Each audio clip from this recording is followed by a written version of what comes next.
Alô, hoje é dia 31 de agosto de 2012. Mais uma vez, o programa Pulando a Cerca, que não tem pauta, não tem roteiro, nem tem censura, é como a vida. O programa Pulando a Cerca é uma produção coletiva. Todo mundo pode participar. O programa Pulando a Cerca é apresentado por mim, Daniel Storianski, médico. Bom, aqui o Pulando a Cerca é uma grande homenagem à população brasileira que há 512 anos vem pulando a cerca. Pular a cerca não é uma sacanagem, é superar o obstáculo. Pular a cerca por cima, pelo meio, por baixo, porque pulando a cerca é muito melhor.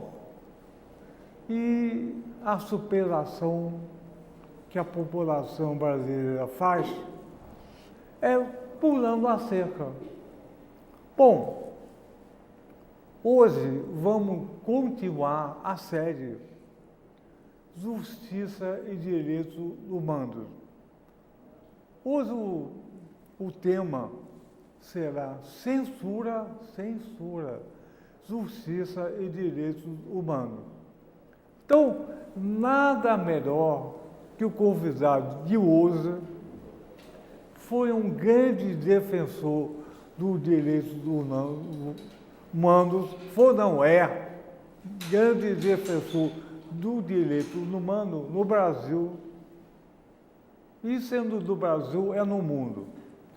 Vamos convidar para pular a cerca, mais uma vez, o doutor Modesto da Silveira. Vem pular a cerca, aliás, está pulando a cerca com o braço quebrado. Pulou a cerca, quebrou o braço. O seu programa, se é tudo isso, é mais de Papai Noel, não é? O Modesto, quando pulou a cerca, quebrou o braço. Não, só arranhou um pouquinho. Então, mas pular a cerca, mesmo quebrando o braço, é uma coisa legal. É um novo caminho. É uma superação. Modesto, hoje você é mestre nesse assunto, direito humano. O tema de hoje é censura, justiça. Você é um grande advogado de direitos humanos. Vamos começar a falar de censura, justiça e direitos humanos. Perfeito. Então, a palavra é sua, professor. Daniel, só para explicar, para não haver dúvida, eu caí numa escada tentando salvar a minha irmã, que tem mais ou menos a minha idade. De maneira que não foi nada, está bem, estarei íntegro dentro de poucos dias. Qual é a sua idade? Por enquanto, 85. É garoto, eu estou com 98. Olha, é garoto, mas 85. Mas quando eu tiver, esses garotos que nos veem tiverem 85, eu quero estar lá lutando com eles pelo que houver de bom. Você falou que a irmã, que tem quase a tua idade, é uma garota. O que ela fez para você salvar, ela pulando a cerca? Daniel, ela está com um problema na vista, precisa até de ser operada. E a escada que ela ia descer, uma escada de pedra muito escura. Quando eu vi, disse, pare aí, corri, havia realmente degraus escuros e desencontrados. Eu caí de costa, bati a cabeça e o braço quebrou no pulso. Então eu posso falar que o degrau escuro e desencontrado é como o Brasil vive no último tempo, nos últimos tempos. Isso, olha. Degrau escuro e desencontrado. Tem ditadura, tem tanta censura. E você talvez venha conhecer minha irmã, porque eu sei que você convidou um coral para cantar aqui no Natal. Isso, então, pois é. Modesto, vamos falar de censura, justiça e direitos humanos. Muito bem. O que é direitos humanos, né? Quando a gente fala em direitos humanos, você tem que lembrar também dos deveres humanos. Porque se alguém violar os deveres humanos, outro sofrerá castração nos seus direitos humanos. Olha tudo que há de importante a todos os seres humanos do mundo. Por exemplo, o que há de mais importante para você, para mim, para quem nos ouve? A todos eu diria, todo mundo quer ser feliz. E se quiser ser feliz, ele tem que ter, em primeiro lugar, vida, segurança de tudo, não só medo do bandido ou eventualmente da polícia, mas tudo, de preservação da vida na sua íntegra. Segurança, liberdade, os meios para igualdade e os meios para exercer tudo isso, inclusive a igualdade. Então, é uma série de coisas que compõem os direitos humanos de cada ser humano dos 7 bilhões que compõem a humanidade. Pois bem, então, se eu digo isso, quando eu falo vida, é tudo o que compõe a vida. Se eu estou falando da vida, estou falando da saúde, o médico, né? A integridade, a liberdade, o advogado e assim por diante. Tudo que é direito do cidadão sem violar o direito do outro, isto é, significa que você tem o dever de respeitar o direito do outro cidadão para que ele, respeitando o seu, ambos ou todos tenhamos os mesmos direitos. Há um limite nítido entre o seu direito e o direito do outro, né? Aí passa a ser o seu dever. Chegou ali, respeite porque é dele, e ele é a mesma coisa. Aí você pode conviver numa boa, deixando ele falar à vontade, desde que ele não me impeça de falar à vontade, e aí surge um diálogo, pode ser crítico, o mais profundamente crítico possível, mas é sempre um direito de você falar o que quiser, cooperando, criticando para que eu melhore e eu faça a mesma coisa. Se todo mundo entender assim, nós teremos um mundo tranquilo, né? Tranquilo, sem violência, sem guerra, etc. O que é muito difícil, porque há alguns cidadãos no mundo que pensam ter todos os direitos, inclusive o de esconder os seus deveres, esconder os seus delitos, esconder os seus crimes. E aí eu quero lembrar uma coisa muito interessante. O segredo, o sigilo, o eclix e tudo que está vinculado a essa liberdade de dever, direito e dever que cada cidadão tem. Então, Modesto, você colocou o seguinte: o grande castrador do direito humano é a censura. Você colocou, por exemplo, atualmente o Wikileaks. Por que tanta censura no Wikileaks, na tua visão? Olha, a censura é uma questão que a gente tem que discutir muito, porque a censura só passa a ter o direito de censurar aquilo que violenta os seres humanos, aquilo que violenta os direitos humanos. Alguns querem, inclusive parte da mídia empresarial, ela castra os direitos humanos, ela censura. Se eu pegar um jornal aqui ou ouvir qualquer forma de comunicação da mídia, você verá que a liberdade dela é castrando a liberdade alheia, tentando conduzi-la mal, de acordo com os seus interesses. Então, é uma coisa complicada que a gente tem que examinar o mais profundamente possível. Você vê, por exemplo, o que é o sigilo, o segredo que se faz. Geralmente o segredo está ligado a alguma coisa que não é boa. Por exemplo, Todo bandido precisa, é a sua arma principal, é o segredo.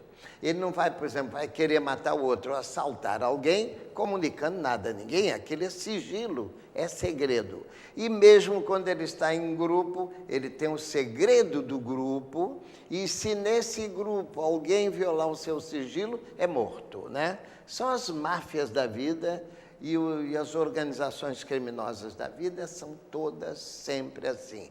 O segredo, o sigilo. Muito bem.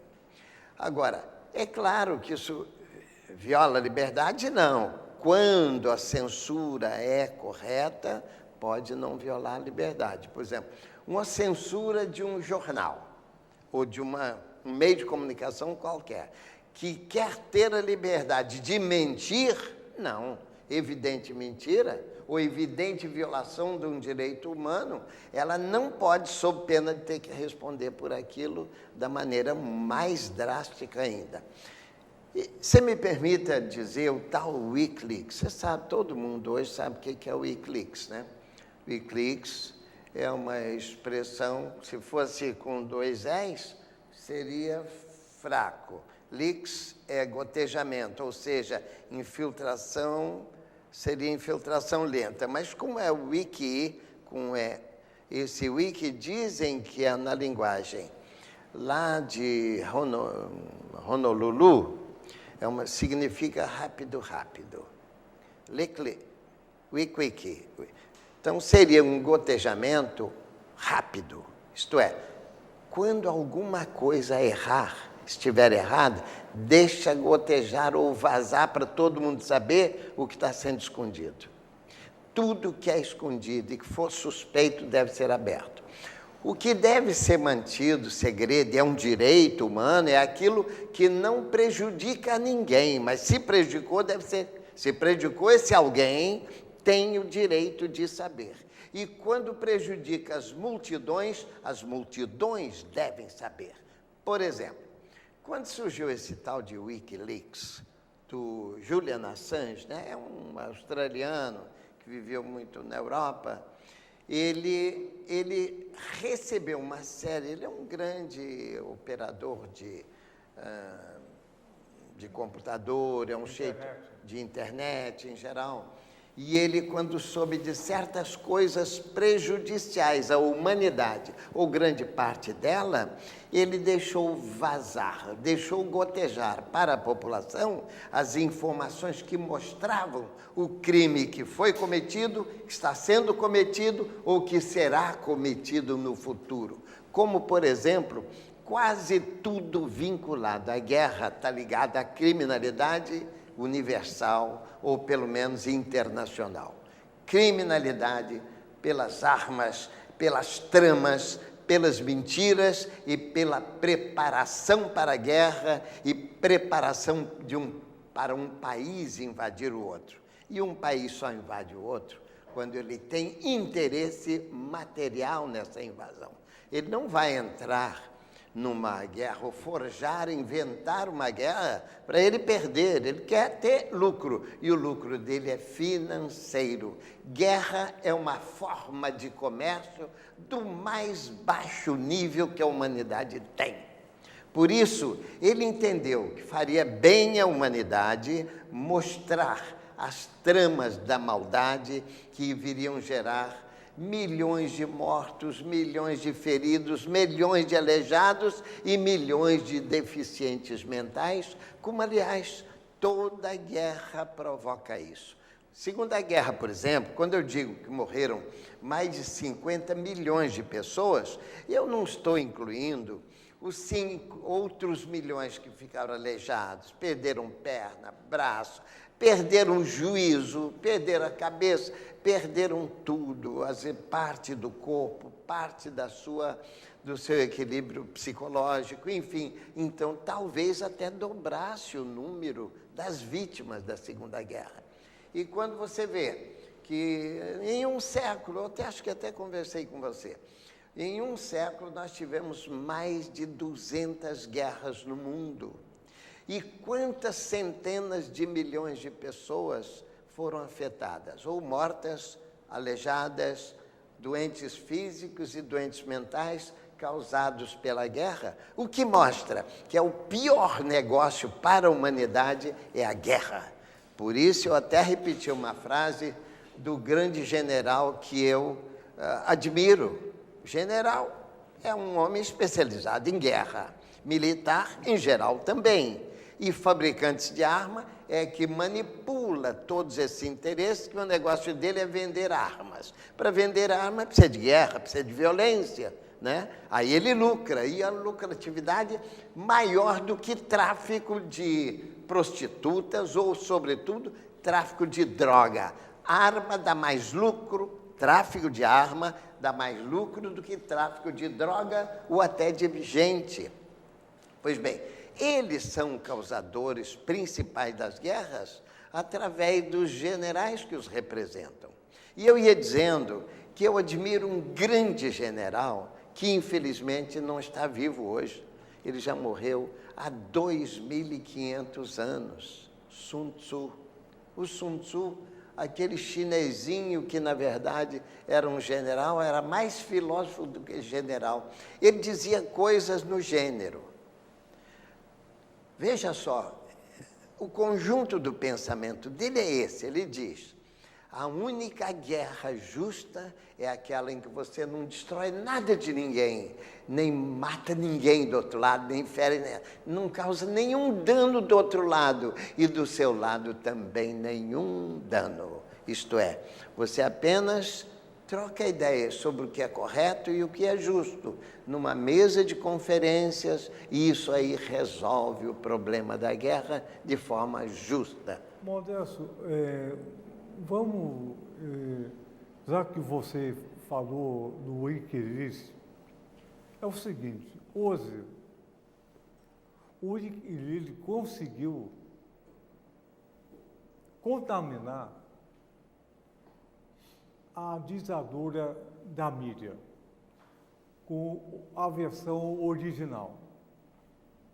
Hoje, a ditadura da mídia censura tudo que é corrupção, bandareira, guerra, droga, etc. Corrupção principalmente entre as empresas, governo, e que acaba matando milhares ou milhões de pessoas.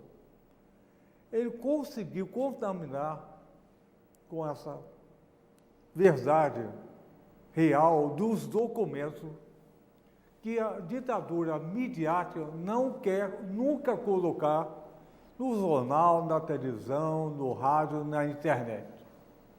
Ele conseguiu furar.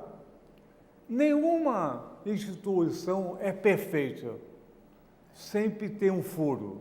E o Wikileaks, através do Assange, conseguiu furar, contaminar toda a mídia. Qualquer pessoa podia ver na internet, que tem no mundo inteiro, o que a corrupção faz.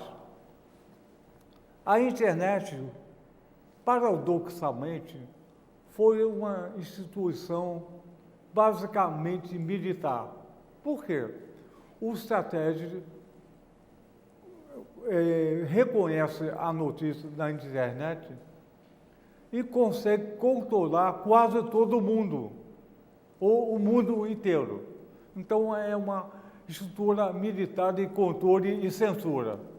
Pois é, o furo que o Assange deu foi exatamente um paradoxo. Através dessa estrutura tão censuradora, tão caçadora,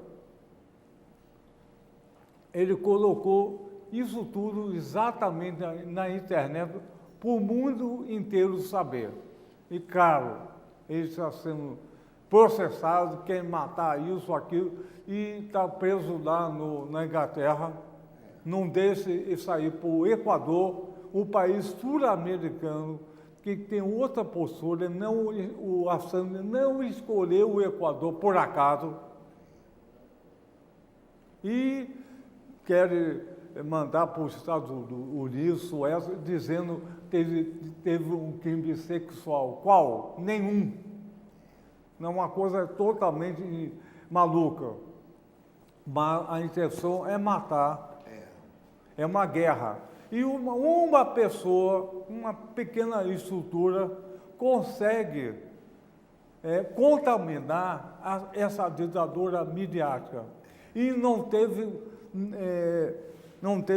solução para a ditadura midiática, não é querer censurar, acabar o programa do Wikileaks. Olha só essa censura midiática, como funciona no mundo inteiro. A defesa do mundo é hoje através de uma pessoa que se chama Assange. Ele representa isso. Mídia. Você falando em mídia, eu fiquei vendo mídia desde o máximo da sua significação até a significação microscópica, que também é com M. Pois bem, você tem esta mídia aqui, que ela é até mínima, ela é mínima no seu poder econômico, mas ela é máxima na sua finalidade humanística e de direito e de correção. É invertido. Enquanto que você vê a mídia economicamente máxima com M gigante, mas se você vai aprofundar o estudo, ela é microscópica. Ela devia ser absolutamente invisível. E não é, inverte, é a inversão da coisa. Pois bem, vendo desta forma, você vê que a grande mídia, com M maiúsculo, mas em termos econômicos, é, na verdade, um vendedor de mentiras e omissões e tudo mais que há de pior. É o vendedor da guerra, vendedor dos produtos de guerra, dos produtos de guerra, produtos tóxicos. Se eu abrir agora alguns programas, até mesmo de televisão, mas se eu pegar programa, posso abrir jornal aqui e mostrar no dia que vocês quiserem, vendendo desde a prostituição, a arma e tudo que há de pior na humanidade. Por quê? Vendem o espaço, vendem a ideologia. Vendem a ideologia do humanismo ou do que é desumano. Ele vende o espaço do desumano. Pois bem, veja bem, se cada um de nós aprender a ler, seja no jornal, na televisão, no rádio, aprender a ouvir e a ler as coisas com espírito crítico, buscando o humanismo, você verá exatamente o que estamos falando. Tem que aprender ou reaprender a ler, a ver, a ouvir, para entender melhor quem está do lado de um Sun Tzu, por exemplo. A única guerra justa é aquela em que não há a paz e evolução, né? Você reaprender o que é correto dentro dos direitos humanos, do humanismo, de uma evolução humana contínua e justa. Então, Modesto, nessa questão do Wikileaks, que é uma questão internacional, mundial, que interfere na vida de milhares de pessoas, corrupção, drogas, etc. Mas aqui no Brasil também tem uma coisa que repercussão nacional e ligação internacional. Por exemplo, antes da ditadura militar de 64, em 1961, foi fundado o IPES, Instituto de Pesquisa e Estudos Sociais, pelo general Gobrerio, que era patrocinado por multinacionais, empresários, etc. E formulou o modelo da ditadura militar. Antes da ditadura militar, formulou o modelo. Bom, por quê? Toda vez que o conservadorismo, a elite, perde o poder do Estado, cria logo um instituto para formular o retorno e manipular a mídia. Hoje, então isso foi em 61, depois da ditadura militar, 64 a 85. Hoje, tem um instituto igualzinho ao IPES, até mais moderno. Chama-se Instituto Milênio. E foi uma tese de doutorado do historiador aqui da UF. Exatamente, o historiador da UF fez uma tese de doutorado. Que alguém quiser ver essa tese, veja a revista Caros Amigos desse mês de agosto. Está tudo escrito o processo. O Instituto Milênio prega o individualismo, a privatização e o meritocracia. O médico que tem o mais rico em detrimento à pobreza, à deficiência, à população. E ele prega a diminuição cada vez mais do Estado. E o Estado diminuído não dá subsídios sociais, cada vez menor. E o Instituto Milênio é formado pela grande empresa, grande no Brasil, grandes intelectuais e a grande mídia. E um dos fatores do Instituto Milênio é a diminuição do Estado e nunca a regularização da censura, que isso foi uma pauta da Constituição de 88. Liberdade total para manipular tudo, rádio, jornal, televisão, internet.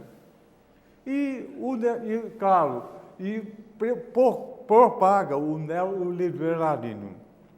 O neoliberalismo, agora está na fase ascendente, mas daqui a pouco vai vir a fase descendente. E segundo a FAO, Organização da Alimentação Mundial, vai causar fome para 1 bilhão de pessoas. Essa perversidade total do neoliberalismo. E o Instituto Milênio se coloca nessa situação de derrubar esse Estado que a direita, o conservadorismo, perdeu nesses últimos 20 anos. Então, está tudo começando muito parecido. Você vai falando, eu vou vendo até a minha vida jogada nisso. Instituto Millennium, como o IPES ou IPES, o IPES, como tantos outros organismos mundiais ou regionais ou nacionais, com o mesmo objetivo filosófico individualista, ou vamos chamar melhor, egoísta, egocêntrico, dos ricos para os ricos, que não tem limite nenhum dentro de uma racionalidade de direitos humanos. Você vai falando, eu estava me enxergando dentro disso. Por exemplo, você falou lá 60, 61. Foi aí que eu constatei pessoalmente, tinha constatado outras coisas semelhantes em outros lugares, mas eu vi na faculdade, só a minha faculdade, que é o ERJ de hoje, na época o DF, que virou o EG e que foi convertida na UERJ de hoje. Pois bem, só lá o grande império, os Estados Unidos, remeteram dentro desta visão desse instituto, hoje Milênio, IPES, etc., eles remeteram só para a minha faculdade de Direito uns 10 ou 15 chamados voluntários da paz. Mentira! Voluntários da guerra e da exploração e do roubo. Quando eles falavam dentro de uma linguagem habilidosa, e geralmente eles escolhiam até para vir para o Brasil, americanos tipo brasileiro, que você aceita como um tipo brasileiro, falando geralmente um português espanholado, um português que não camuflava a origem do inglês, e aí você ouvia conversava, dialogava e percebia que eles eram agentes camuflados com boa aparência desses institutos que tentam sujar a cabeça, ou a gente usa a expressão lavar a cabeça, lavar do que a gente pensa de bom e sujar a cabeça do que é bom para eles e ruim para a humanidade. Pois bem, só a minha faculdade recebeu inúmeros. Por sorte, na minha faculdade havia jovens da minha geração que eram muito inteligentes, estudiosos e às vezes colocavam o grupo em xeque. Defina bem essa sua filosofia. E eles queriam camuflar e não conseguiam. Nós dávamos a interpretação, eles ficavam vacilantes e até talvez meio arrependidos. Creio até que alguns desses jovens voluntários da paz reviram a sua posição e se arrependeram do que estavam fazendo. Pois bem, isso é óbvio e evidente no mundo inteiro. Quando você pega a partir da grande mídia, hoje eles estão invadindo até universidades, comprando, invadindo, financiando para controlar, inclusive, o currículo, financiando, às vezes até comprando universidades no mundo e o Brasil junto. Já ouvi até falar de alguns dos nomes de universidades que estão muito infiltradas ou até controladas pelo poder econômico da pior espécie. Esse que, no fundo, quer que você pense como eles querem. É um meio forte de lavagem cerebral, porque a universidade, todo mundo quer título, né? E você vai e acredita no que estão falando, às vezes até sem crítica. E, na verdade, está com todo esse risco hoje, até mesmo em universidades privadas, e temos que ter cuidado para que não invadam sequer as universidades públicas, que eles adorariam infiltrar. Essa é a questão do segredo também, o sigilo, o Wikileaks está dentro disso, a perseguição a Julian Assange está dentro disso, porque ele quer abrir a verdade, não só para a memória, mas para se fazer justiça, né? Ele quer abrir, e quem não interessa que se abra a verdade, eles naturalmente estão tentando perseguir, se possível, vão matar o Julian Assange. Se ele for para os Estados Unidos, vão inventar um jeito de ele morrer, ainda que acidente, ainda que de algum modo, como morreram muitos presidentes e secretários de Estado nos Estados Unidos e pelo mundo, parece a mesma fonte do capital egoísta, multinacional, capital realmente que é, no fundo, em termos éticos, é a grande bandidagem que inviabiliza o nosso caminho da busca pela liberdade e pela felicidade. Eu vejo assim, e podemos argumentar. Se quiserem, se você quiser, a gente pode até levantar, não só velhos filósofos do Sun Tzu para cá, mas podemos levantar grandes pensadores honestos que escrevem sobre isso nos dias de hoje. Eu até mencionei outro dia para você um americano, não é russo, chinês, nem nada, não.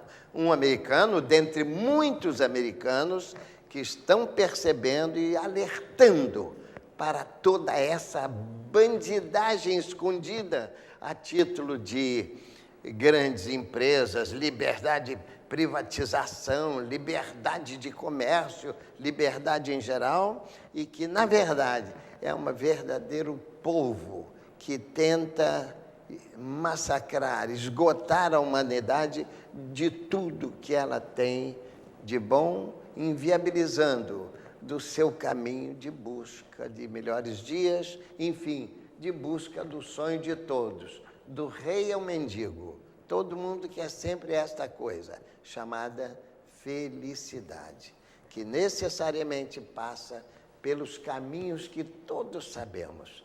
A vida, a segurança, a liberdade, a igualdade e tudo mais que é bom não para um ou dois, mas para todos os seres que compõem os 7 bilhões de habitantes da Terra hoje, né?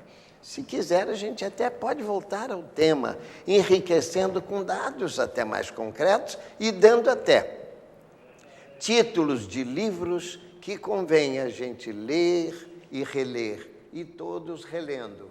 E eu já estou até com inveja dos que não leram estas coisas, porque eu aprendi tanto lendo, aprendendo com eles, que eu tenho inveja de quem vai ler estes livros e aprender com eles um caminho do encontro com a felicidade. Modesto, quando a gente coloca que essa ideologia é um encolhimento do Estado, para cada vez ficar mais custo e deixar espaço para empresa privada, multinacional e o segredo.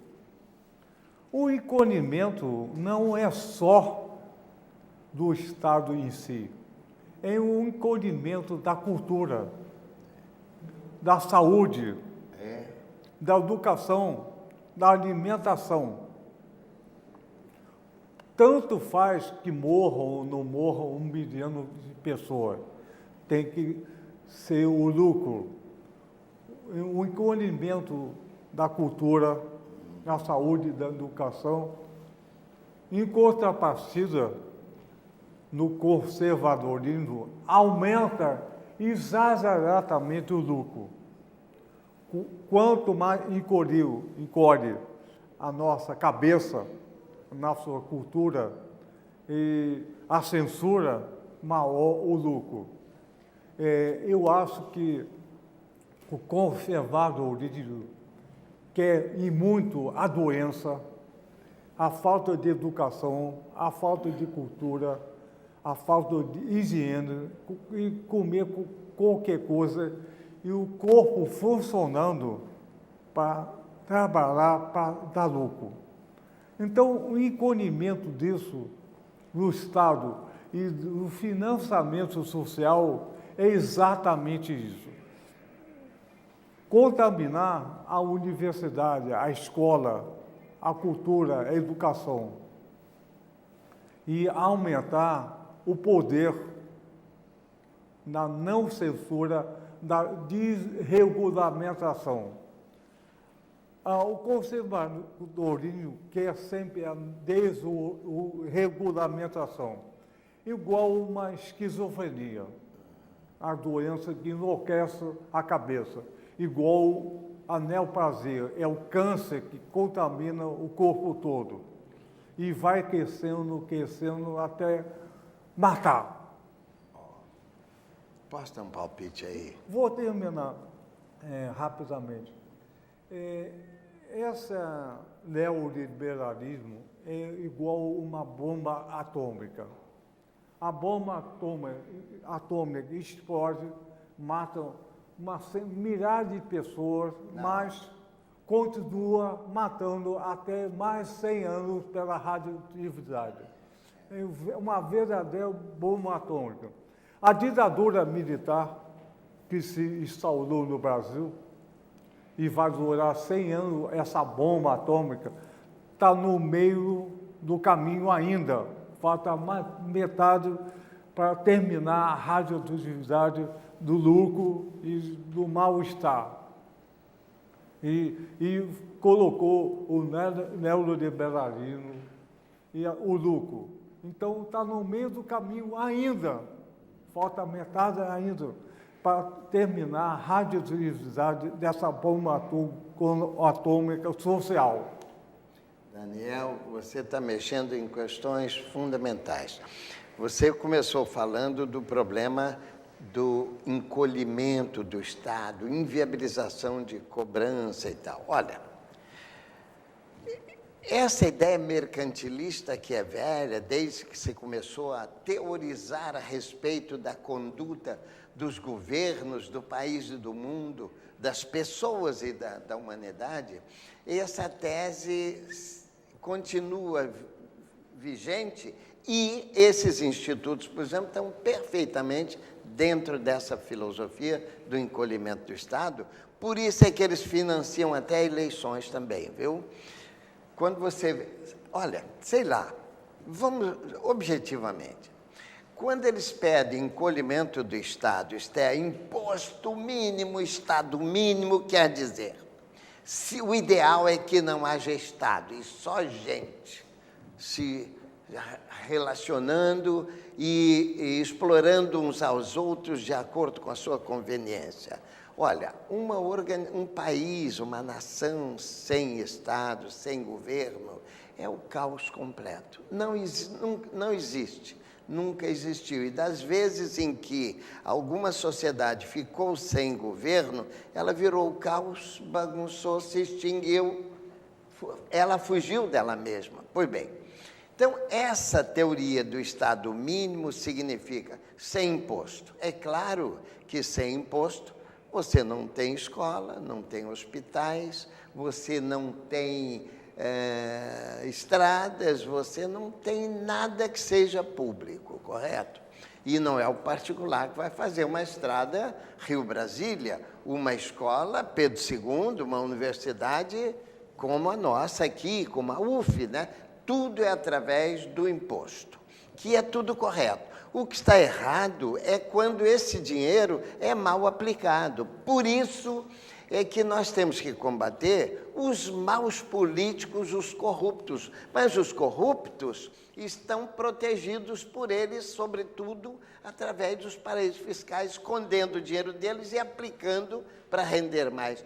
Os corruptos, os bandidos, os ladrões, têm guarida certa entre eles, nos banqueiros, né? E é por isso aí que você vê nos congressos, eles financiam quem? Eles não financiam uma pessoa que pensa como eu, você. Financiam os bandidos que vão defender a tese do Estado mínimo, a tese que eles defendem nos institutos deles, né? Então, isto aí, se você não analisar correto, vamos pensar uma coisa mais simples. Brasil com cerca de 200 milhões de habitantes. Sei lá, a China, com 1 bilhão e 400 milhões quase. Estados Unidos, 300 milhões. Né? Uma casa de família, vamos converter isso numa família. Dos 7 bilhões de habitantes da Terra, vamos imaginar que a sua família tenha só 7 pessoas. Uns trabalham, outros não podem trabalhar. Um é criança, outro é muito velho, doente, aposentado, mas alguns trabalham. Os que trabalham entregam, digamos, tudo à mãe ou tudo ao pai para que ele assuma. É o governo da família. Se é o governo da família, o pai e a mãe têm que ser honestos e aplicar bem. Se o pai ou a mãe, ao invés de aplicar bem, eles começam a mãe comprar fantasias caríssimas e o pai beber ou se drogar, é evidente que os filhos têm o dever, o direito e o dever de chegar ao pai. Pai, você não dá mais. Mãe, você não dá. Você está jogando nosso dinheiro fora e está faltando o necessário aqui. Quem vai administrar somos nós agora. Vamos nomear ou eleger o fulano, que é competente e honesto, embora mais novo, e ele é que vai dirigir esse dinheiro nosso, porque vocês perderam a nossa confiança. Isso sim, vamos fiscalizar aqueles que recebem, decidem e manipulam esse dinheiro. Modesto, então, você está dizendo, para terminar o programa de uma forma elevada, que quem tem que administrar o dinheiro público sempre é a população. Através dos seus representantes, naturalmente. A população tem o direito de gerir o dinheiro público sem nenhuma censura. Se houver algum roubo, corrupção, está penalizado. Isso. Mas a situação atual que o povo não participe nunca dessa administração do dinheiro público. Participe sempre. Participar sempre. Pela via legal. Então, isso é a vida, educação e saúde. Vamos terminar o programa falando mais uma vez. 1, 2, 3, pulando a cerca com vocês. Mais uma vez. Valeu! Valeu, sim.